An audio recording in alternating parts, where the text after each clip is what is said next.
City, and also as the youth pastor of Covenant Generation, where he continues to guide and mentor the next generation of leaders and disciples. But beyond the ministry, he is also a loving husband and a proud father to two amazing sons, Asaph and JC. His life shows us that ministry doesn't stop at the church. It begins at home with how we love and lead our families. And I believe God will use him powerfully today to reignite our passion and help us remember why we serve, why we lead, and why we keep saying yes to God's calling. So everyone, without further ado, let's all welcome Pastor John San Juan.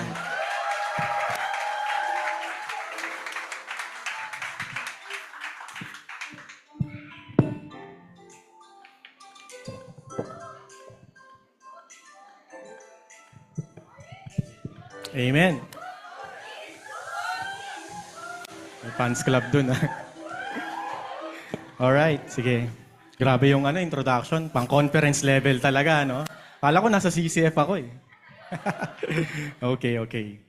Amen. So, alam ko, no, medyo maaga pa. No, gutom na ba kayo? Hindi pa, no? So, magla-lunch tayo ng mga 12. No? So, bear with me. No? Humawa kayo sa inyong mga upuan. No? Maganda itong pag-uusapan natin, no, ngayong umagang ito. And lahat tayo makaka-relate dito. And talagang, no, pinaghandaan ko talaga ng todo. And I pray, no, na talagang mag-speak si Lord, no, sa atin. No? So let's pray bago tayo magsimula. Panginoon, tinataas namin sa iyo, Panginoon, ang mga oras na ito. Lord, ang dalangin namin, Lord, na ang bawat puso na naririto, Lord, ay maging matabang lupa. Lord, ready, Lord, to receive your word. And I pray, Father, that the Holy Spirit, Lord, will bring conviction, Lord, in the hearts of your people. And Lord, yung fresh revelation, Panginoon, na manggagaling sa iyo, Panginoon. Well, Lord, will be able, Lord, to penetrate, Lord, sa puso ng bawat isa. Salamat, Panginoon. We give you the glory in Jesus' name. Amen. Amen. Okay. No, sa mga hindi pa masyadong actually na-introduce na ako kanina. No, pero kulang 'yun. Kulang, no? Actually, no? Hindi ko nasasabihin. Pasabihin niyo ang yabang naman ni pastor. No? Pero ako po ay registered nurse by profession, by the way, no? So hindi ko na pinractice yung aking profession, but no, bago ako pumasok in the full-time ministry, ako po ay isang med rep, no, nagbebenta ng droga, no. Pero hindi po ako drug pusher, okay? Healthy drugs, no. Ethical drugs naman, no. So yun po ang aking trabaho bago ako tinawag in the full-time ministry. And isa ito, no, talagang totoo sa aking puso itong pag-uusapan natin. Makikita niyo sa screen yung title, no?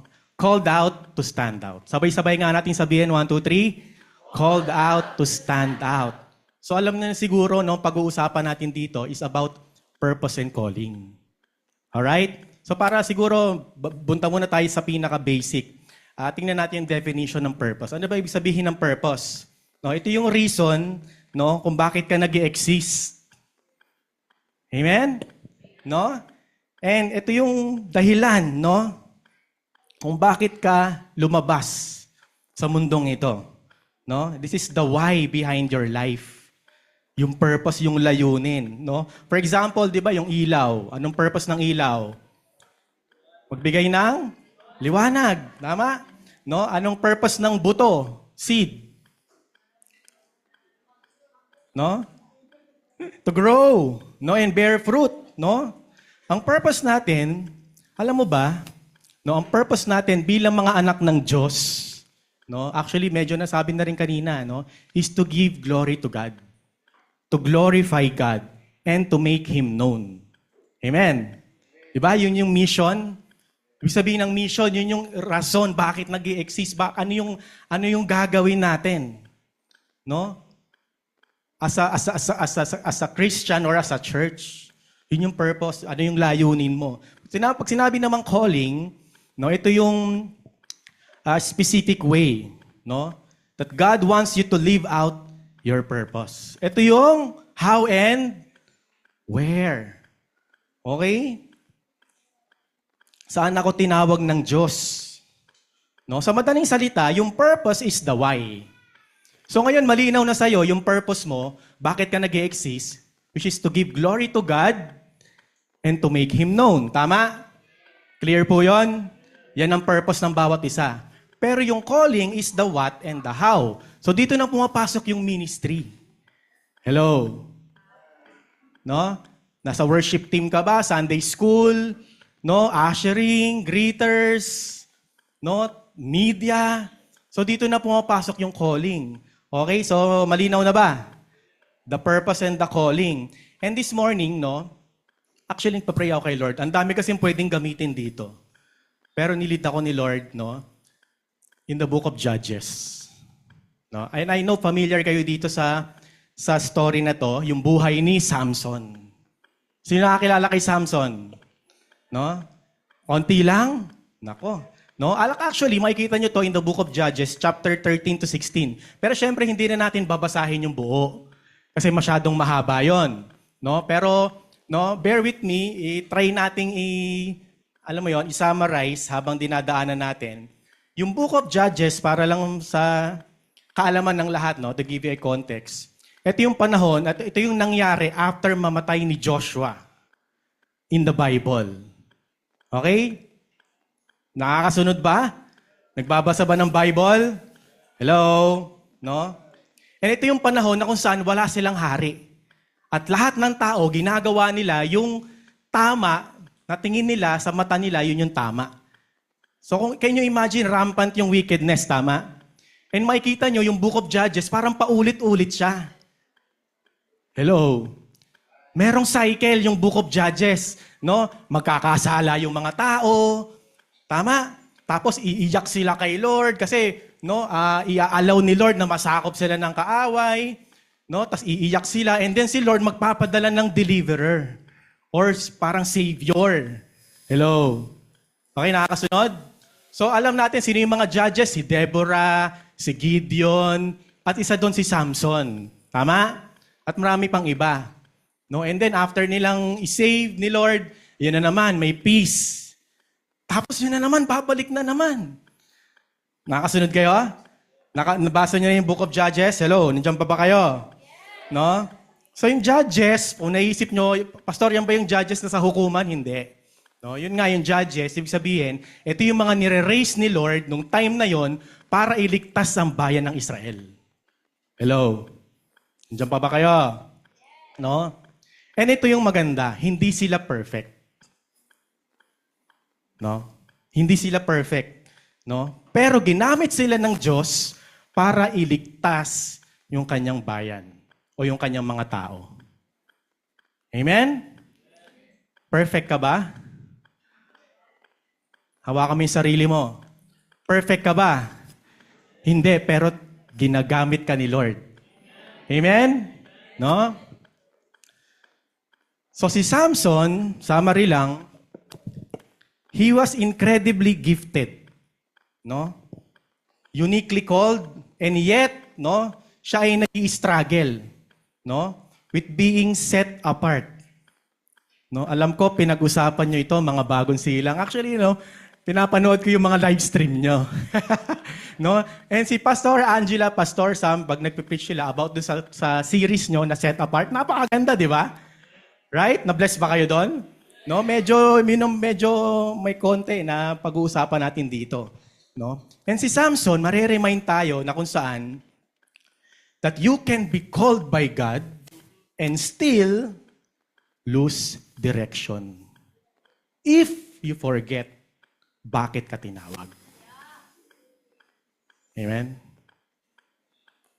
Amen? Nakuha nyo ba yun? No? Remember, pinili siya ng Diyos. He was chosen. No? Anointed with supernatural strength. Sobrang lakas. 1,000 kalaban niya, kaya niyang patayin lahat. Supernatural. Kala natin sa pelikula lang nangyayari yun, pero sa totoong buhay, kaya pala, nangyari pala yun. No? Walang sinabi si Captain America. No? Malakas talaga. No? At meron siyang divine purpose. But, ito yung nangyari, no? Along the way, alam natin nangyari, na kung saan si Samson, yung lakas niya, yung strength niya, yung gift niya, no? Yun yung gift niya, yung lakas niya eh. No? Hindi niya nagamit sa tama. Okay? Akala niya, yung gift niya, yun yung source of power niya. Nakakalimutan niya kung sino yung totoong source ng lakas niya. Amen. Alright? Nag-rely siya sa sarili niyang lakas. He relied on his strength, but neglected his consecration. Minsan ganun tayo. May ganun talagang tendency in the ministry. No, wag na tayong mag-guilty doon. But minsan talaga, alam mo yon, on the spot, no, hindi ka nakapag-prepare sa life group mo. No, okay lang, nandiyan naman si ChatGPT. Di ba? Minsan ganun eh. Nawawala. Actually, nagwo-work yon. Nagwo-work, sige. Pero yung consecration, no, yung being set apart, no, ganun din ang nangyari kay Samson eh. Magaling siya eh. Magaling siya pero binaliwala niya yung consecration niya. No? Point number 1. You are chosen with a purpose. Alam ko, alam nyo na to. Alright? Alright? No? Pinili ka with a purpose. Judges chapter 13 verse 5 sabi dito, you will conceive and give birth to a son, and he will begin to deliver Israel from the hands of the Philistines. So itong verse na to, si Samson, ito yung kapanganakan niya, no, nung pinanganak siya. And before he was even born, may plano ng Diyos sa kanya. Amen? Alam mo ba, bago ka ipanganak, may plano na si Lord sa'yo. Alam ni Lord, nakaupo ka ngayon dyan. Even before the world began. Hello? Di ba, mind-blowing yon? Parang, wow, ganun ang Diyos natin eh, no? And si Samson, yung purpose niya, katulad ng pinag-usapan natin, yung purpose, bakit ka nag-exist? Anong purpose natin? To glorify God and to make Him known. Yung purpose ni Samson, no, was declared bago pa siya ipanganak. No, bago pa siya ipanganak. No, ganoon din tayo yung buhay natin, no? Nagsimula yan with God's intention. Hindi yan dahil sinabi ni pastor, o sige, sa ano ka? Mukhang maganda ka, sige, sa greeter ka. Ay, ang ganda ng ngiti mo, sige, usher ka. Ay, ang galing mo mag-gitara, sige, worship team ka. Hello. Ay, magaling ka magturo, mukhang patient ka, sige, sa children's ministry ka. Tama? Yung purpose mo, hindi yan human decision. Hello. Hindi dahil sinabi ni pastor or ng life group leader mo, but si Lord ang nagplano niyan. Amen. Hello. Because yung purpose natin, no, dahil si Lord na nagplano, hindi ito something na hinahabol mo. Nakukuha niyo? It is not something na hinahabol mo. It is something na nasa sayo na. Nasa sayo na. Yung purpose mo. Hello. Kaya dapat, di ba, malinaw na sayo yun eh. So that pag nasa ministry ka, clear sa'yo kung bakit mo ginagawa yung ginagawa mo. Amen? Kasi sold out ka, alam mo kung bakit mo ginagawa, which is to give glory to God and to make Him known. Yun lang, wala nang iba. Hello? Kapatid, no, ikaw ang sagot ng Diyos in this generation. Minsan nakala natin yung ginagawa natin parang, Pastor, parang maliit lang naman to. Feeling mo walang impact pero meron. Alam niyo yung ripple effect? Alam niyo yung ripple effect? Pag nagbato ka, no, kahit maliit na bato, binato mo sa tubig, di ba, para may maliliit na wave. And actually, kapag ginawa mo yun sa river or sa lake, no, yung ripple effect na yun, aabot hanggang dulo. Pero hindi mo na nakita. Tama? So yung ginagawa mo ngayon, merong effect yan, kapatid. Hello? Hello?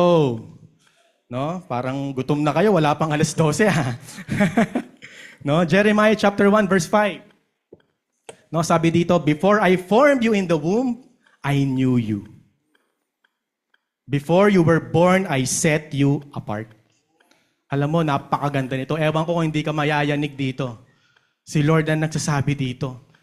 Bago ka pa ipanganak, kilala ka na ni Lord. Grabe. Grabe yun, di ba? Hello? No?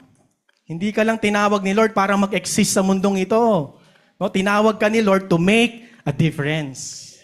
Amen. No? Katulad ni Joy kanina. O, di ba? No? Nandiyan ka. Kung nasaan ka ngayon, nandiyan ka dahil meron kang assignment. Hello? No? With your family, kung sinong pamilya ka, hindi nagkataon, nandiyan ka sa pamilya na yan. Hello? Hindi nagkataon, yan ang kapitbahay mo. Hindi nagkataon, no? Na yung mga kaibigan mo, hindi nagkamali si Lord. Kung nasaan ka ngayon. Hello? Siguro inisip mo, ang hirap, pastor. Yung pamilya ko, minsan ang kalaban ko. I-win mo sila kay Lord. Amen. I-invite mo sa church. Ipag-pray mo. Hello. No? Pansinin nyo si Samson, yung kanyang purpose. No, yung purpose ni Samson, na-declare na bago pa may gawin siya. Kasi sabi nga, bago pa siya ipanganak, no, meron na siyang purpose. Tama? No?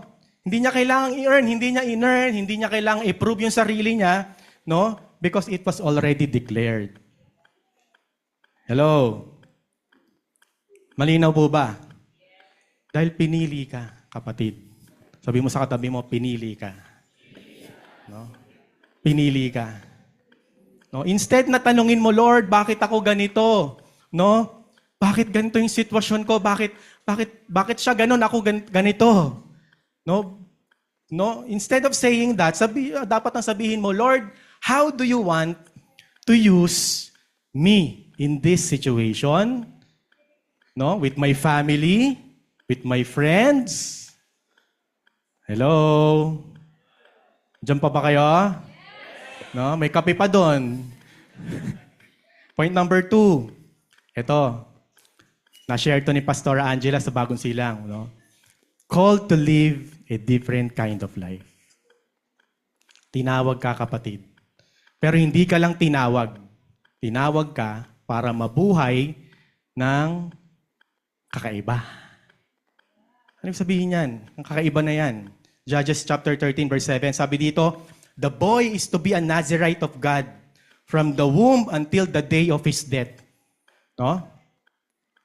Alam niyo po ba, si Samson, bago siya ipanganak, sabi ng anghel, no, kinausap yung nanay niya, that he would be a Nazirite. Ano ba yung Nazirite? Siguro lagi niyong naririnig yan. Ano bang Tagalog ng Nazirite? Nazareno. Di ba? May nagnasal sa Sareno ba dito? Baka umihila ka ng lubid dun, ha? Ibig sabihin ng Nazirite, no? Ibig sabihin ng Nazirite, no? Simple lang naman. No? He would be set apart. Ibig sabihin ng set apart, no? Gagamitin ka for special purposes.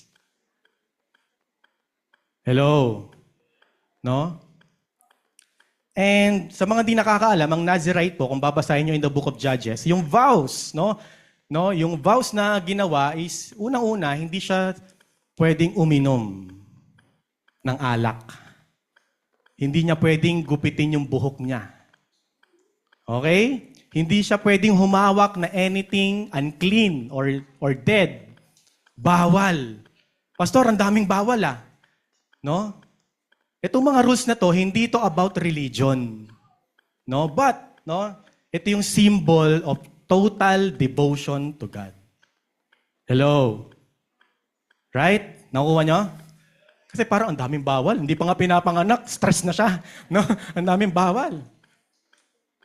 No? Symbols of total devotion to God, di ba? Actually, na-catch ko yung yung preaching ni Pastora Angela, no? Ikaw ba, Kristiyano ka? Mag-iinom ka ba? Makikipag-inuman ka ba? At makikita ng ibang tao na nakikipag-inuman ka pa? Hello? Ay, di ba nag-church sa Bagong Silang yan? Ay, ba nag-church sa Quezon City yan? Ay, di pa taga CRC yan. Ala, ikaw pa tanggero. Ang galing mo, di ba? Ikaw pa ng libre. May malupit. Daming guilty dun, no? Sige. Bakit? Ito, laging tanong. Pastor, hindi naman masama uminom Sabi sa Bible, di naman masama. Alam nyo, hindi yung action, but yung intention. Ang sabi sa Bible, kung gagawa ka ng isang bagay, kahit sa tingin mo tama yun, pero makakatisod ka ng iba, huwag mo nang gawin. Hello? Hello? Are you there? No? Kasi bakit? Hindi natin pwedeng sabihin, hello, CRC, hindi natin pwedeng sabihin, okay lang. Hindi naman nila naiintindihan yung intention ko. Actually, Pastor, nakipag-inuman ako kasi gusto ko silang mawin kay Lord. Di ba? May ganun ka pa. Ikaw yung unang nalasing. Di ba? Hindi natin pwedeng sabihin, hindi nila alam ang puso ko. Ako lang nakakaintindi sa sarili ko. No, kapatid, the world will judge us based on world standard. Huwag mo expect na i-judge ka nila. Ay, Kristiyano yan, siguro may mission yan. Kaya pag inuman ka, may mission ka.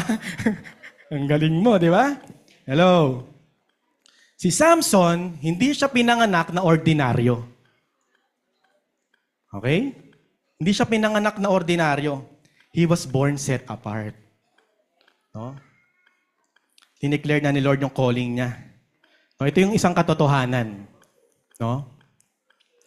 You can be called and still compromise.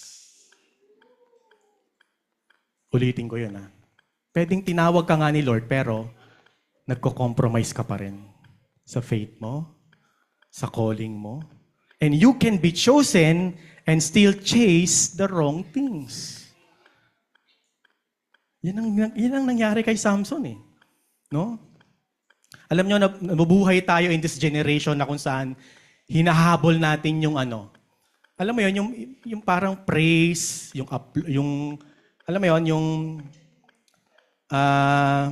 yung makita, manotice. Di ba ganon? Social media, correct. Nakakita ka ba sa social media, nagpo-post sa IG na, di ba, napangit yung picture? Di ba, picture perfect? Tama ba? Di ba, may filter pa nga Di ba, kahit maitim ka, puputi ka doon. Di ba? Di ba? Ngayon yung IG Right? No? We celebrate that. Ngayon, itong generation na to. But alam nyo po ba, maraming Kristiyano, ito pakinggan nyo, church. Marami pong Christian gifted. Hello? Ulitin ko yun Maraming Kristiyano gifted. Magaling sa instrument. Magaling magturo. Kayang-kayang humarap sa mga tao. Magaling, ang daming gifts. No? Marami sa atin gifted. But nakakalimutan natin that we are also consecrated. Nandiyan pa ba kayo? Parang gusto niyo na akong paalisin dito Alam nyo, thank you Lord sa mga skills. Tama? Galing yan kay Lord. Creativity, passion, lahat yan galing kay Lord. No? Lahat yan regalo ng Diyos sa atin. Para saan? Para saang dahilan? No? For the ministry. For good works. Tama? No? But isa pang katotohanan. Yes, yung talent, yung galing natin, it can impress people. Yes. It can impress people. But only consecration sustains purpose. Kapatid, kapag hindi mo sineseryoso, ikaw mismo as a Christian, no? You're not, alam mo yon, hindi mo pinapractice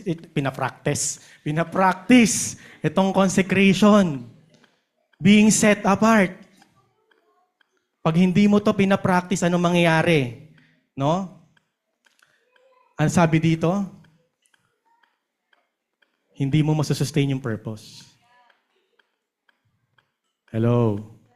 Pumapasok ba yun? No? Because only consecration sustains purpose.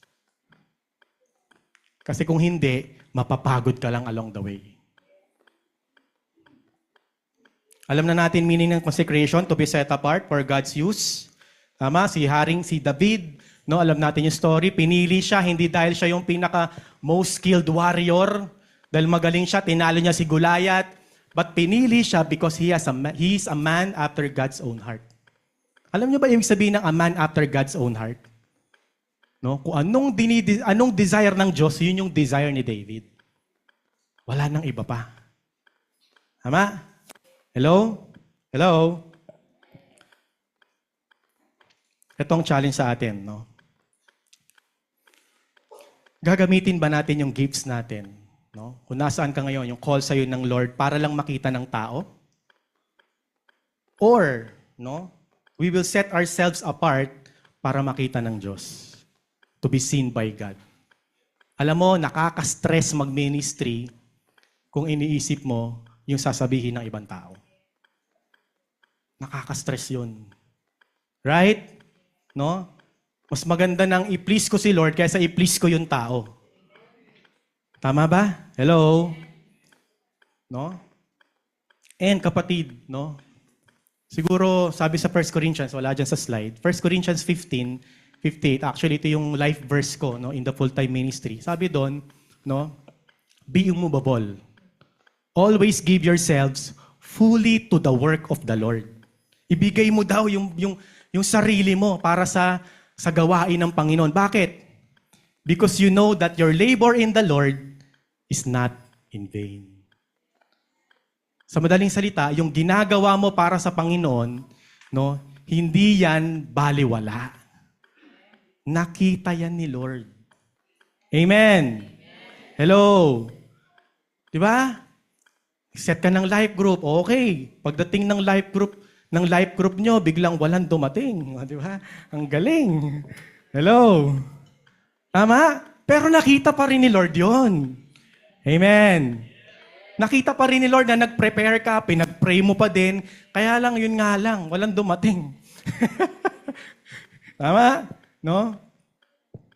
And ito po, lahat ng tao are driven by motives. Sabihin mo, motives. Anong sabihin ng motives? Ibig sabihin, lahat ng ginagawa natin, no, merong rason. Tama ba? No? Motibo. No? Whether we realize it or not. No? Ito yung why behind your action. Yung motives. Tama? Ito yung nangyayari sa puso mo. It drives your behavior. No? Bakit ka nagla-life group? Bakit ka nasa ministry? Bakit mo ginagawa yung ginagawa mo? No? Example, tumulong ka sa isang tao.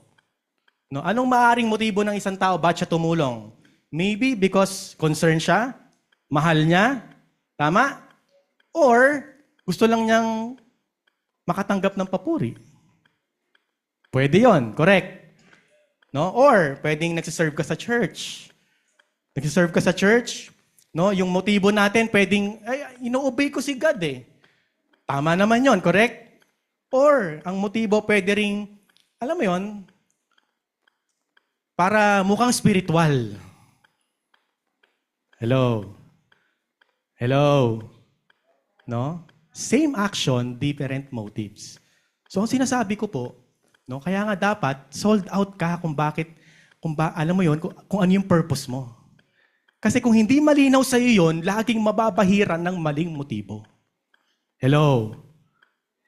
Hello, are you there? Kaya nga si David, a man after God's own heart. Kasi si David, wala siyang tinatago kay Lord.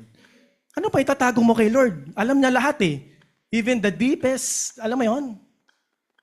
No? Doon sa puso mo, pinakamalalim na daan doon sa puso mo ay alam ni Lord.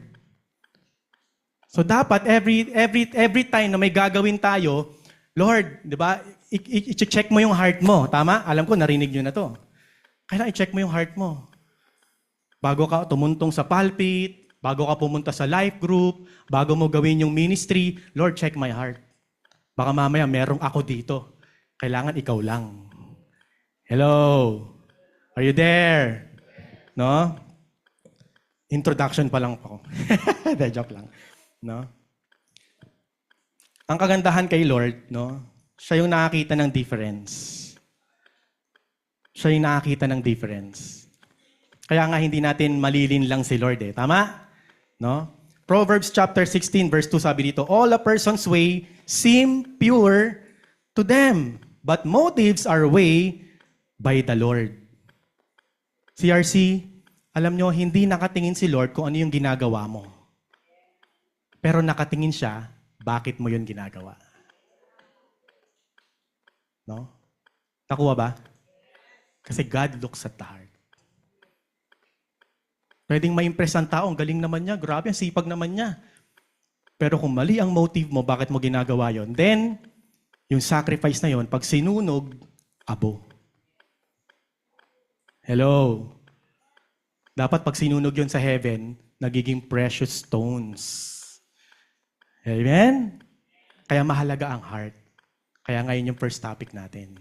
Amen? No? Dapat ang prayer mo, Lord, I want my motives match your heart. Di ba maganda yon? Right? Alam niyo po ba isa sa mga purpose ng prayer? Is i-align yung will mo sa will ni Lord. Hindi lang dahil nangihingi tayo kay Lord. Although tama yon, Lord, kailangan ko ng ganito, ganito. Okay yon. Pero isa sa mga purpose is to align your will. Kasi kadalasan, yung prayer natin hindi align sa will ni Lord. Hello? Tama? So that when you pray, you align your heart to God. Pag will ni Lord, ano nangyayari?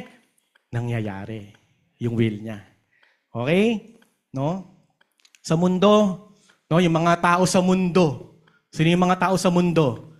Yung mga hindi kumikilala sa Diyos, walang relasyon sa Diyos, or maybe, alam mo yon, yung classmate mong kaaway mo. No, kaibigan mong kaaway mo. Sa kanila, wala silang pakialam sa mga motibo. Kasi sa mundo po, kung ano yung makakabuti sila, gagawin nila regardless.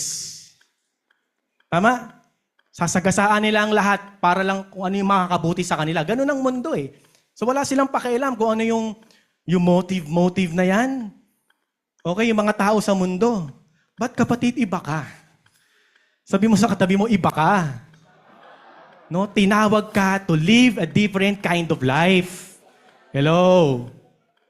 Tinawag ka ni Lord, iba ka nga eh. Because your purpose, kapatid, will only be fulfilled when your calling is anchored in consecration. Nakuha ba? No? Alam mo, kapatid, pwedeng talented ka. Pwedeng gifted ka. Pwedeng yun nga, tinawag ka ng Diyos. No? But, ito po pakinggan nyo, if your heart is not consecrated, hindi mo inaalagaan yung puso mo. Ibig sabihin, hindi mo, alam mo yun, yung heart mo hindi fully surrendered kay Lord. Yung puso mo hindi mo ibinigay sa Kanya 100%. You can be talented, gifted, or even called by God, but if your heart is not consecrated, kapatid, ito yung masakit na katotohanan. You will easily get distracted by the world. Hello? Pag nasa church tayo, walang problema. Pero ang tunay na labanan, nasa labas eh. Tama? Right? No? Si Samson, tinawag siya ng Diyos to deliver Israel. Pero nung tumigil siya, no, when he stopped living a consecrated life, okay? Yung lakas niya, yung purpose niya, apektado. May purpose si Samson eh. To deliver Israel from the oppression ng Philistines. But dahil yun nga eh, tumigil siya, hindi niya inalagaan yung kanyang consecrated life. Ano nangyari? Affected yung kanyang purpose. Alam natin yung story. Because of poor choices. Hello? Nandiyan pa ba kayo? Parang nakasimangot kayo lahat sa akin, ha? Pastor, umalis ka na dyan. Masyado ka na. No, sabi nga, pag tinamaan ka, magbago na lang. Amen. No? Poor choices. Alam nyo, ako, na-realize ko habang minimeditate ko to, Lord, di ba, actually tayo mga Kristiyano, okay naman tayo eh. In terms of sa church, yung mga ministries, lahat yan, di ba? Perfect attendance. Hello. Pero alam mo, isa sa mga na-realize ko, isa sa mga nagiging problem ng mga Christians nowadays? Lifestyle choices. Hello?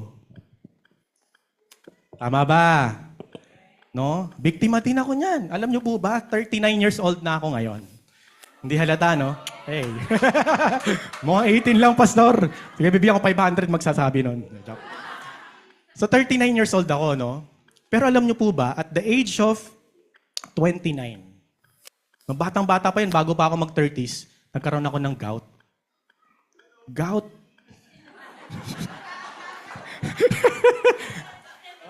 Classmate ko yun, si Kuya John. Alicanto. Alam nyo, sabi yung gout daw, old man's disease daw yon. Sabi ko, wala pa akong 30, ba't ako may gout? Bakit? Lifestyle choices. Nilantakan ko ba naman yung chili garlic? Isang bote, ako lang mag-isa, 3 araw. O di yun. Na-trigger tuloy. Lifestyle choices. Hello, bakit yung sinasabi ngayon? Alam ko, majority of nandito, bata pa. Tama? So, pipiliin natin yung ating kakainin. Hello? Hello? No? Alam niyo po, yung calling ni Samson, may lifestyle. It comes with a lifestyle. Okay? Hindi siya nabubuhay ng katulad ng iba. No? Merong discipline, may boundaries, merong restriction. And actually, kapatid, yung restriction na yan, akala natin sumasakal sa'yo, pero alam mo, sometimes yung restriction na yan, it's your protection. Hello? Ako, ang dami kong bawal kainin. Pero imbis na magmukmuk ako, ang perspective ko, protection na lang siya. Pampahaba ng buhay. Hello? No? Hello? Diyan pa ba kayo? No, bibilisan ko na. Romans 12:2. Sabi dito, do not conform to the pattern of this world, but be transformed by the renewing of your mind. Lagi natin naririnig to, tama? Alam mo, nung nakilala mo si Lord, na born again ka, no? Nabago yung puso natin. Kasi sabi sa Book of Ezekiel, chapter 36, verse 26 to 27, sabi doon ni Lord, no, bibigyan ko kayo ng bagong puso. Yung dati yung pusong matigas, papalitan ko ng pusong malambot. So shadow yun ng New Testament. Nung nakilala natin si Jesus, no, ano nangyari? Na born again ka, tama? May nangyari sa puso mo. Kahit hindi mo man nare-realize or not. Pero, naiwan yung isip mo. Tama? Do you agree? Tama? Kaya mapapatanong kayo, bakit ganoon? Christian na ako, nagde-devotion ako, faithful ako sa ministry, pero bakit nagagawa ko pa din to? Bakit may mga sin ako noon in the past na nagagawa ko pa din hanggang ngayon? Sabi sa Book of Romans, sinabi ni Paul, mababago ka kapag binago mo yung way of thinking. Yung way of thinking mo. Hello? No? Amen po ba? No? Point number 3, diretso na ako. God restores what your choices destroyed. Alam niyo, ang buhay, made up of choices. Maliit, malaki. No? Alam niyo po ba, pagising mo pa lang sa umaga, iniisip mo na agad ano susuotin mo. Tama ba? Anong susuotin ko para mapansin ako ni Crush today? Hey, di ba? No? Evangelical daw. No? Every day, no, you're shaping your future with the choices na ginagawa mo. Ito po isang katotohanan. You don't decide your future. Hello? Alam mo ba kung ano mangyayari in the future? Hindi natin alam, tama? Yes, may plano ka. No? Literally, you don't decide your future. No? But you decide your choices. And your choices decide your future. Amen.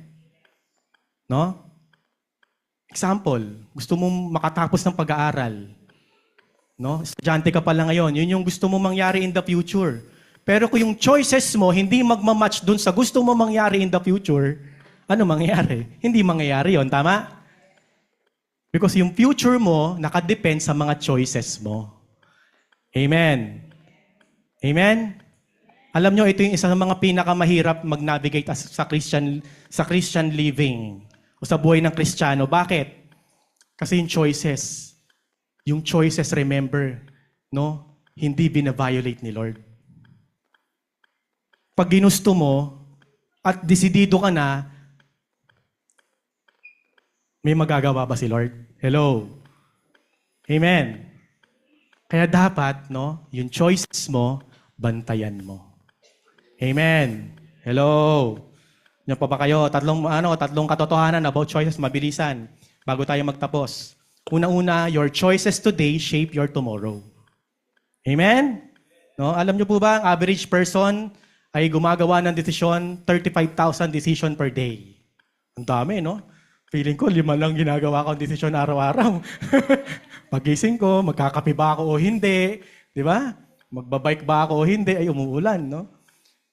Small choices matters, kapatid. Do you agree?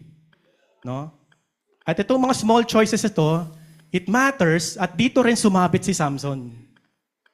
Dito rin sumabit si Samson. Flirting with temptation. Playing with sin. Basahin nyo. Si Samson, no? It looked harmless at first. Uy, nagawa mo. Ay, wala naman nangyari. Pwede palang gawin ulit. Look harmless at first, but it eventually blinded Samson. Dahil hindi niya binantayan yung mga small choices na yon. Akala niya okay lang, okay lang, okay lang, okay lang. No, ganun din ang kasalanan, kapatid. Kala mo sa umpisa okay lang. Pero magugulat ka na lang, nandoon ka na. Hello? Small choices. No? Si Joseph, ganun din. Small choices ni Joseph. No? Tinanggihan niya si Potiphar, tama? No? Gwapo kasi si Joseph eh. Tinanggihan niya. Talagang faithful siya. But ano nangyari doon sa mga small choices na yun? Mga positive small choices. No? Ito yung nag-lead sa kanya sa throne. Okay? Doon sa kanyang destiny. So nakita niyo yung contrast ng buhay ni Samson at buhay ni Joseph because of choices. Sabi mo sa katabi mo, ayusin mo yung buhay mo. Ayusin mo yung choices mo. Okay? Pangalawa, facts about choices. Good choices come from a right heart. Okay? O sige na, tama na. Masyadong nasarapan. Good choices come from a right heart. Do you agree? Proverbs chapter 4, sabi dito, verse 23, above all else, guard your heart, for everything you do flows from it. Every choice naggagaling sa puso, kapatid. Do you agree? Alam niyo po, if your heart is right, no, your choices will follow. Hello? But if your heart is off, or hindi tama, no, kahit yung mga smart choices, no, can go wrong. Hello? Nakatch niyo yun? If your heart is right, your choices will follow. But if your heart is off, even your smart choices can go wrong. Alam niyo, kapatid, yung puso mo parang manibela. Kung saan mo i-turn yan, dun pupunta yan. Tama ba? No? So ang question, sino may hawak nung manibela na yan? Is it you? Ikaw pa rin ba? Or si Lord na? Hello? Kasi kapatid, katotohanan lang, you cannot make godly choices with a worldly heart. Amen. Do you agree? Do you agree? You cannot make godly choices with a worldly heart. So kapatid, bago ka mag-decide, ipag-pray mo naman.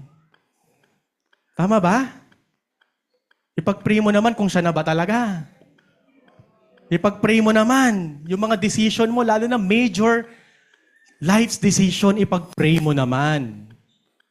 Hello? Because if you don't let God lead your choices, your emotions will. Hello? Sa tatagalugin ko pag hindi mo hinayaan si Lord na i-lead yung mga choices mo, yung emotion mo magte-take over. Eh, pastor, wala namang masama doon. Sabi sa Bible, the heart is the most deceitful of all. Lolokohin ka mismo na sarili mong puso. Hindi nga daw mapagkakatiwalaan, sabi ng isang propeta. Totoo ba yon? Yes! Hello? No? Pangatlo, God's grace can redeem your wrong choices. Amen. No, nakagawa ka na ba ng mga wrong choices? Yes, ang dami nga, 'di ba? Minsan hindi tayo proud. No? But ito yung good news. God can redeem it. Hello? No? Even nakagawa ka ng mga maling desisyon, God can still rewrite your story. Right?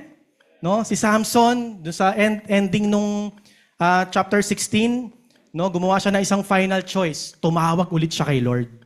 Sa kabila ng mga nangyari, no, tumawag pa rin siya kay Lord sa dulo.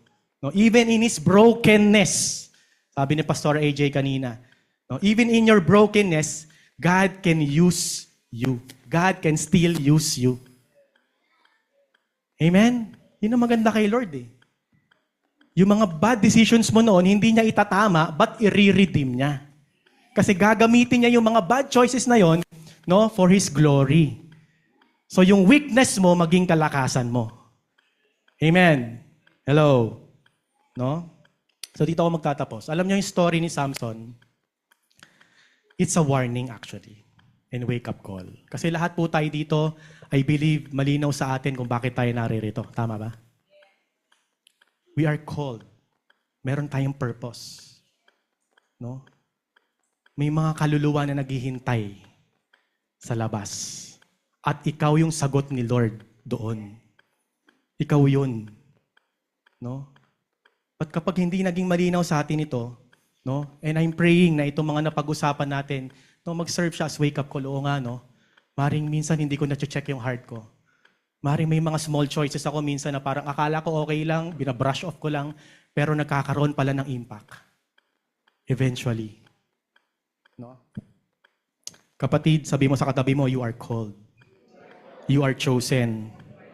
You are set apart. No? Amen ba? Kapatid, wag mong i-trade yung destiny mo for distraction. Ang daming distraction.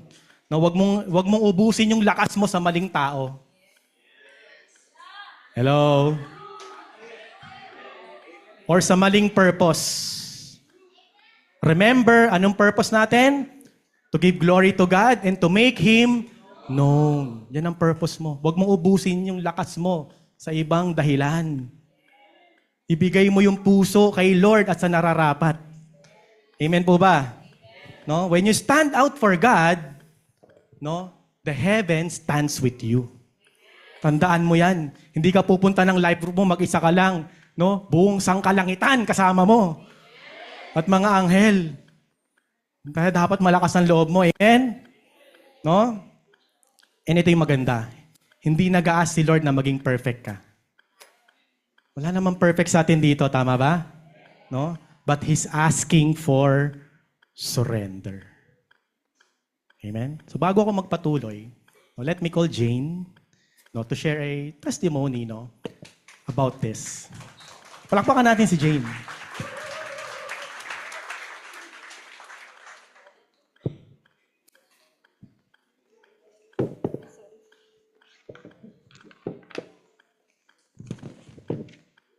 Magandang umaga po sa lahat. Ako po si Den Jane Suarez mula sa CRC Bagong Silang. And magsisimula po ako sa kwento ng aking life group journey. Year 2021, nagsimula ang aking Christian life at life group journey sa isang hindi inaasahang imbitasyon mula sa aking kapitbahay na naging boyfriend ko at ngayon ay asawa ko na.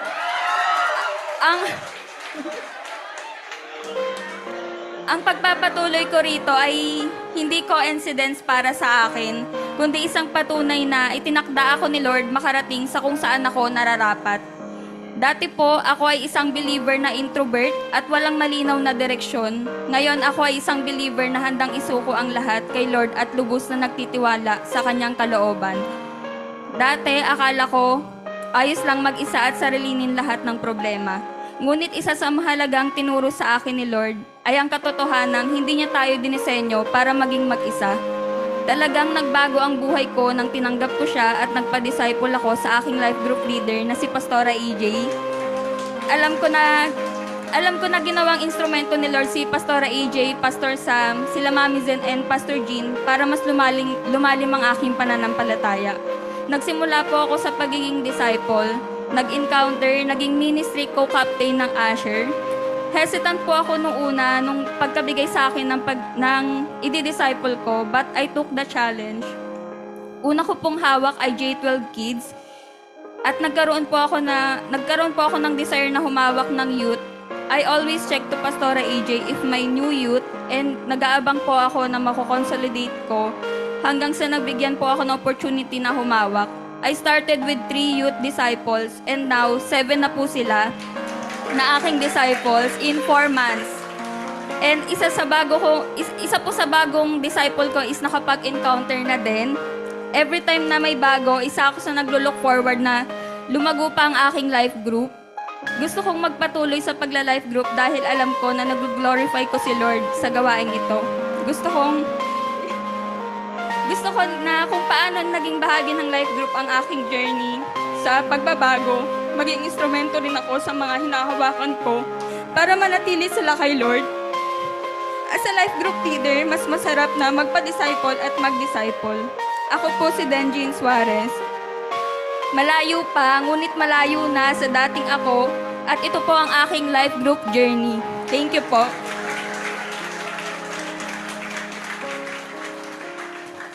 Amen. Grabe. Real life stories. Di lang tayo nag-meeting dito just to preach, but alam natin talagang ginagawa natin yan. Amen. No? So tayo po tayo lahat.